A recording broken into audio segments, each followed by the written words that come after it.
खुलुमबाय स्टुडिअ दं आं राजिब बसुमतारी आरो बे समाव नोंथांमोननि गेजेराव बीपीएफ थामहिनबा लाइमोन बीपीएफ नि लोगो आफादगिरि कास्टम बसुमतारी बिथांनि बेरफुसार बाथ्रा लानानै फैदों आरो बेनि सिगां नोंथांमोना माखासे बाथ्राखौ मिन्थिना लाग्रोनाया मोजां दि थांनाय साननैसो सिगां थामहिनबा उदांस्रि सानाव दुलाराय बर' फरायसा आफादनि आफादगिरि दिपेन बर' बिथाङा गावनि पार्सनेल फेसबुक पेजनि गेजेरजों थामहिनबा ससियेल साइटनि गेजेरजों बर' हारिनि दैदेनगिरि बिथांमोनखौ जुदि बड'फानि सिमां आरो जा थांखि बेखौ सहैनोब्ला एबा बेसिम सहैनोब्ला जोंनि दैदेनगिरिफोरा मोनसे लामाजों आगान होनांगोन आरो खौसेथि जानानै खामानि मावनांगोन होननानै बाथ्रा बुंदोंमोन आरो बेखौ लानानैनो कास्टम बसुमतारी बिथाङा जाय बिथाङा मैखोम बीपीएफनि दैदेनगिरि आरो दैदेनबोगासिनो दं बीपीएफ हानजायाव थानानै बिथां कास्टम बसुमतारी बिथाङा दुलाराय बर' फरायसा आफादनि आफादगिरि दिपेन बर' बिथांनि जा ससियेल मिडियानि गेजेरजों जोंनि बर' हारिनि दैदेनगिरि सोमावसारगिरि दैदेनगिरि बिथांमोनखौ खौसे जानानै खामानि मावनायनि बाथ्रा बुंदोंमोन एबा नेनानै दं होननानै बाथ्रा बुंदोंमोन बेखौ लानानै मदद होदों बे समाव मदद होदों कास्टम बसुमतारी बिथाङा जे बर' हारिनि दैदेनगिरिफ्रा जाबायदि मदद खौसेथि जानांगौ होनना बुंदों बे बाथ्रायाव आं 100% मदद दङ आरो जोंनि बर'नि दैदेनगिरिफ्रा राजखान्थि दोलो मोननै दं रिजनेल पार्टी जेरैबायदि बीपीएफ दोलो आरो यूपीपीएल दोलो यूपीपीएल आरो बीपीएफ जथाय जानानै सरकार सालायनांगौ आरो बीटीसी खुंथाय गोहोखौ गोख्रोंसिन खालामनांगौ होननानै बाथ्रा बुंदों कास्टम बसुमतारी बिथाङा फैबाय थानाय बिसायख'थियाव एबा थाबैनो जाबायदि दा बीजेपीजों जथाय सरकार सालायगासिनो नाथाय बिनि गेजेराव माखासे दान्थे बिदान्थे जादों जेराव बीजेपीनि माखासे एमएलएफोरा आथिखालनि बिटिआरनि गाहाय मावफुं सोद्रोमा प्रमद बर' बिथाङा गोबां माने सोलोंथाइनि बिथिङाव जौगानाय बिथिङाव जायखिजाया गावारि फसंथान बिथिङाव बायदि खामानियाव गोख्रों खामानि मावबाय थादों नाथाय बेबायदि समावबो बीजेपीनि एमएलएफोरा गोबां माने प्रमद बर' बिथांनि सायाव बा बिटिआरनि गाहाय मावफुं सोद्रोमा प्रमद बर' बिथांनि सायाव जाबायदि नंखाय बाथ्रा बुंनानै मेल मिटिङाव रायजोफोरनि सिगाङाव बाथ्रा बुंदों बेनि सायाव नोंथांमोना मिथिखागौ जेराव रेवरेवा नारजिहारि बिथांमोना प्रभात बसुमतारी बिथांमोना जाबायदि बिटिआरनि गाहाय मावफुं सोद्रोमा प्रमद बर' बिथांनि सायाव बाथ्रा बुंदों नोंथांमोना मिथिखागौ जेराव बे समाव बेफोर बाथ्राखौ लानानै एबा मोनसे समाव दिनै जाबायदि दुलाराय बर' फरायसा आफादनि आफादगिरि दिपेन बर' बिथाङा बर' हारिनि जाबायदि दैदेनगिरि जाबायदि संग्रामनि एबा माहारियारि आफादफोरा जाबायदि खौसेथि गोरोबलायनानै खामानि मावदों राजखान्थि बिथिङावबो दैदेनगिरि बिथांमोना ज' जानानै मोनसे लामायाव खामानि मावगोन बेखौ नेनानै दङ होननानै बाथ्रा बुंदोंमोन दुलाराय बर' फरायसा आफादनि आफादगिरि दिपेन बर' बिथाङा आरो बे दिपेन बर' बिथांनि बेबायदि बुंनाय बाथ्राखौ गोजोननाय फोरमायदों आरो मान होदों आरो दिपेन बर'नि बेबायदि थांखि लानायखौ बर' रायजो राजाफ्रा साफ्रोमबो मदद होलायनांगौ होनना बुंदों भाइस प्रेसिडेन्ट बीपीएफ लाइमोननि लोगो आफादगिरि बिथां कास्टम बसुमतारी बिथाङा बुंदों फैबाय थानाय समाव थाबैनो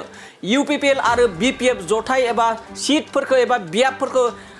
50-50 रानलायनानै खामानि मावनांगौ एबा बिसायख'थि गेलेनानै बीटीसी खुंथायखौ गोहो गोरा खालामनांगौ होनना बुंदों आरो बिथाङा फोरमायदों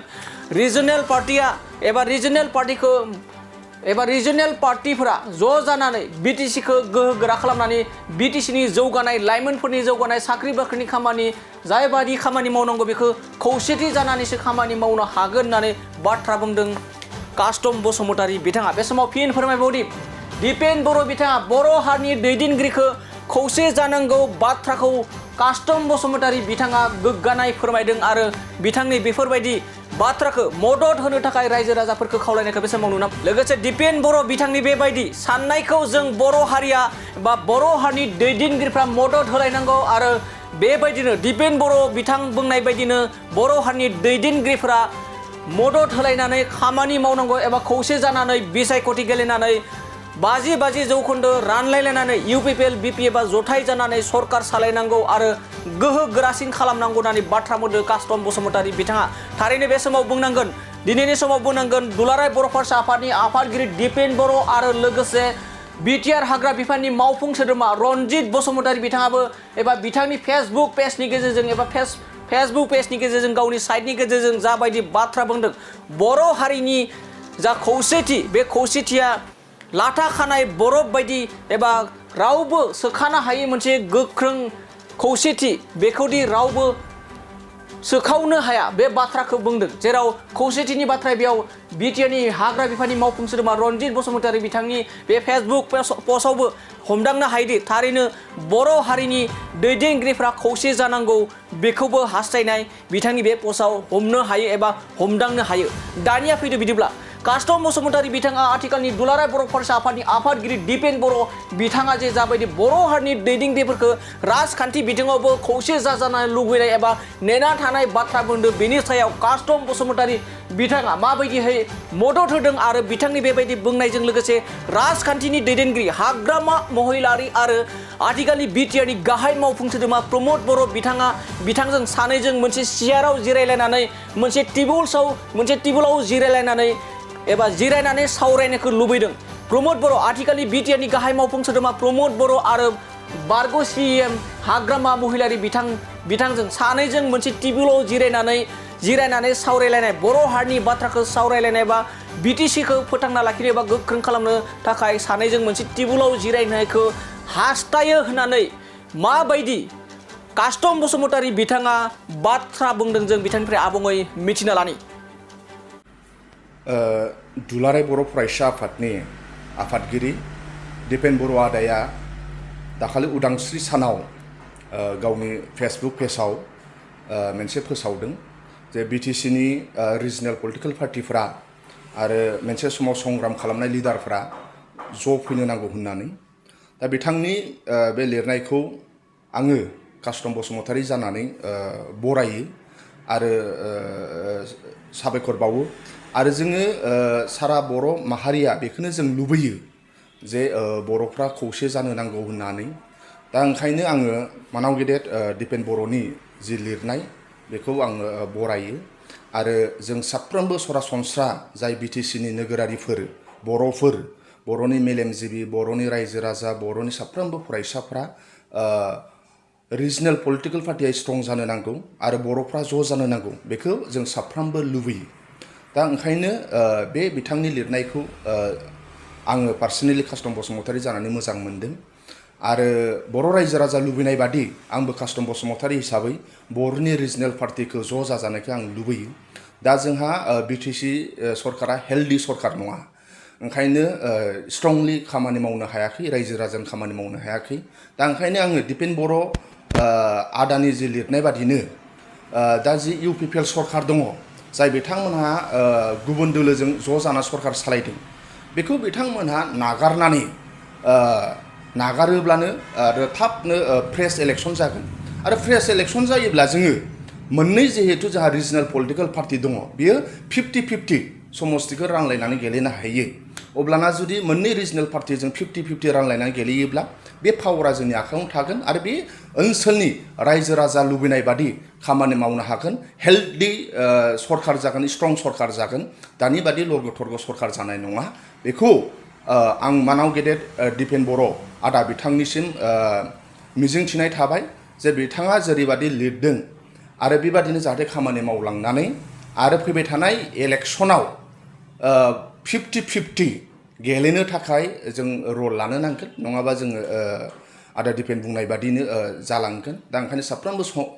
संग्रामि लिडारफ्रा ज' जानो नांगौ आरो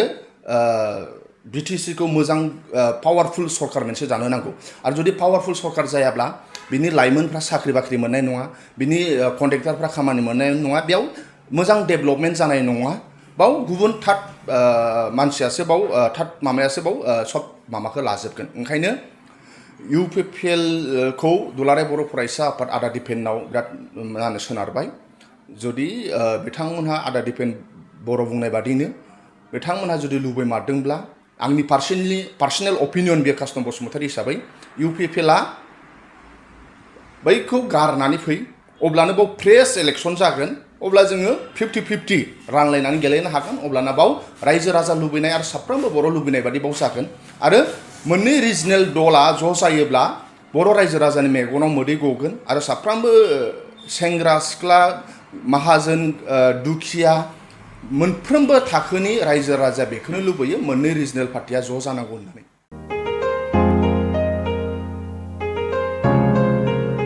मोनसे फोसावथाय नोंथांमोननि थाखाय मोनसे गोजोनथाव खौरां लानानै फैदों।